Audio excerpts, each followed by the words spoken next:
Okay, folks, this is Anna Maria Manalo. We are back on for part 7 of the Mound Behind the House. We only have 2 parts left, 7 and 8. Barring any problems with technology here, we should move on. So once again, this is part of the book Portal, A Lifetime of Paranormal Experiences. This is Anna Maria Manalo, now proceeding with the Mound Behind the House. Paul drove through wooded roads which narrowed considerably as he entered denser forest above the small hamlet of Jonas. Jonas is situated in a remote branch of state hunting grounds.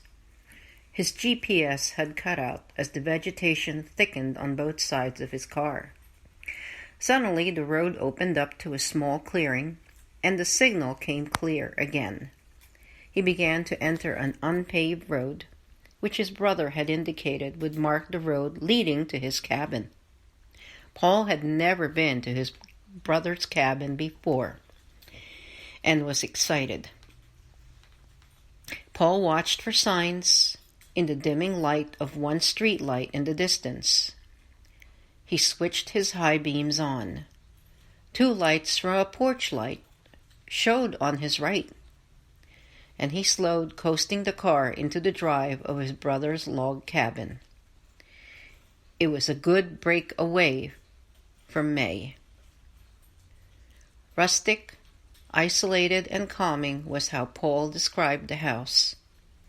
It had the mark of his brother Glen all over it. A hideaway well away from the stress of his brother's work at the township. As Paul slowed in park, he thought about his sister in her cozy home, and how her well-ordered house contrasted to the rusticity of the house ahead of him. No shrubs, no landscaping, nor curbside lanterns. This one was more relaxed and less ordered, but was calm. Glen waved from the small side deck as Paul approached, and noted with glad surprise that a stream ran on the side of the property. Glen was holding up another fishing rod with a grin that late Friday night. "Told you I had a spare one just waiting." Paul gave his older brother a knuckle shake, and Glen reacted with a hug. Paul grinned back as he examined the fishing rod and glanced at Glen's tackle box, open and brimming with lures of various colors and sizes. He entered through the sliding glass door and into an inviting, cool living room with a large flat-screen TV, showing the late news. Besides it, a tower of DVDs and a brand-new sofa set with loungers. Nearby, he saw a kitchen with white pine cabinets stocked with plates and mugs. Glen opened the refrigerator and pulled out a 6-pack of Stella Artois in bottles. So unlike Glen, he thought. As he moved to shut the door, Paul spotted steaks marinating in the coolness of the second shelf of the refrigerator. Both men exited to the deck again, and where they sat on Adirondack chairs hatched a plan for the weekend. Paul warily snapped open his first bottle of beer and kicked back. Around them, the sound of frogs and susurrus of cicadas marked the summer night at its height. They went to sleep by midnight. By 9:30 a.m. the next day, later than usual, they were deeply in the stream trawling for fish. Glen wore his gaiters as Paul followed in cutoffs, the tackle box open on a large boulder. It was a perfect summer morning. Around noon, they took a break for lunch, Paul cleaning the fish on the deck as Glen readied the marinated steaks on the grill by the railing below. He had brought large tomatoes and cucumbers from his wife's garden and was mixing the salad when Paul checked his cell phone for text messages. No message from anyone, including May. Paul tossed the fish offal, and scales on the ground below the deck, and he watched the geese approach from the stream, Both men, visibly relaxed, sat down to lunch on grilled trout and steak, chuckling and enjoying their catch for the day. As the afternoon wore on, Paul reclined at the edge of the stream, nodding off in the grass. Glen decided to wash off, and as he waded in, Paul recalled the profile of a man in shadow 20 yards downstream on the opposite bank. The man was in the shade of trees where the wood deepened. It was odd, he thought, that the man wasn't fishing, but was just standing there looking out into the river. It appeared from his vantage point several yards away that the man wasn't even dressed in shorts or jeans or any type of fishing gear. But then again, Paul could only discern him in the shade, too dark to see details. He thought before he finally dozed off if he had told Glen there was another fisherman, but he wasn't sure he did. I'm sorry, the dog is barking.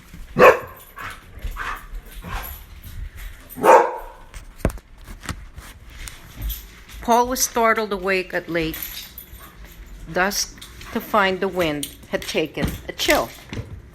The trees were swaying, the stream was moving faster than before. He sat up and pulled up a sweatshirt he had bunched as a makeshift pillow under his head and stood to survey the area. He didn't see Glen, but saw that the man downstream was gone. He reached down for the tackle box, still open, and wondered if Glen had headed inside. Pushing the sliding glass door aside, he spotted Glen sitting in the dark. His brother looked concerned. "What's the matter? You okay?" Glen looked up at Paul and told him May had texted him to let him know she had spotted police cruisers driving by, shining flashlights at her house. She had gone out to thank them, inviting them in for dinner, but the cops refused. "So, that was nice of her." "Yeah," Glen replied, "but the cops reported she was inebriated, and they contacted Cindy about it. Cindy was now at May's house, making sure May was not drinking from her bar. Cindy had taken all the wine and hard liquor before she left."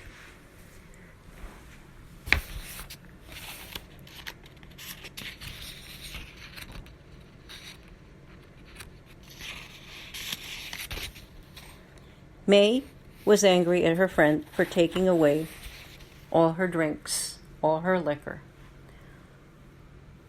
Paul shook his head in resignation. "Nothing we can do about that," Paul exclaimed.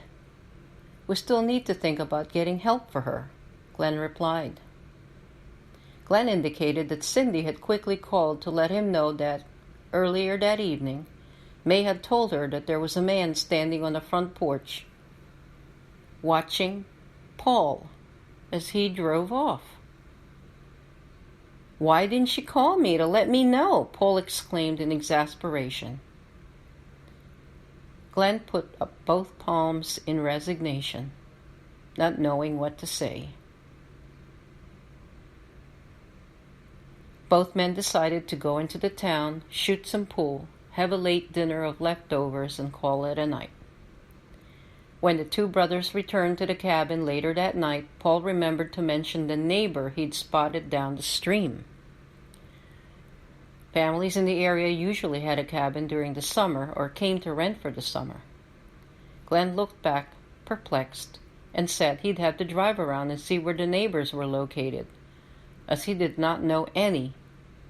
No one had come to welcome him. They outfitted the house a few months ago, and no one had come. Maybe they were just people going through to check out the stream, he asked. Meanwhile, back home, May awakened to a strange whistle outside her window.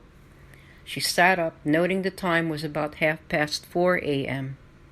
She wondered if it was a dream. May grabbed her robe, exited the bedroom, deciding to quickly recheck the locks on the front and kitchen door, as well as the French doors to the patio.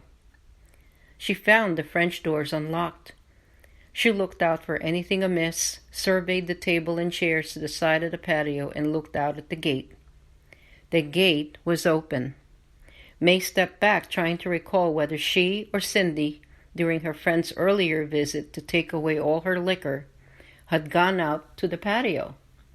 Perhaps it had been Cindy's husband getting fresh air or taking in the view of the river beyond. May inhaled in the stillness of the house and emerged onto the patio. She walked out to the gate. She noticed lights across the river. At the periphery of her view, she felt movement. She looked directly at the mound of dirt and observed something scratching the side of it. Slowly, she approached. It was the man, dark as night, crouched at one corner of the mound. It wasn't dressed from what she could tell. Its back was to her as it attempted to rebuild what Paul had kicked. It was packing dirt onto the hill as if trying to bring it back to its former height. It paused as if it felt May watching a few yards away. In awe and fright, May felt rooted to the spot as she watched the man whom she recognized was the same one who was noiselessly leaped into the river. When it paused, she felt the hairs on her arms prickle. She bolted for the gate, and that was when she heard an unearthly whistle once again. Then a click-click sound. She felt something pursuing her as the gate clanged shut behind her and the bolt drove home. She tripped on the patio's raised edge, the click-click continuing behind her. She shut the French doors and turned the lock. May quickly turned away and ran to the phone. And that's it for today's reading, folks.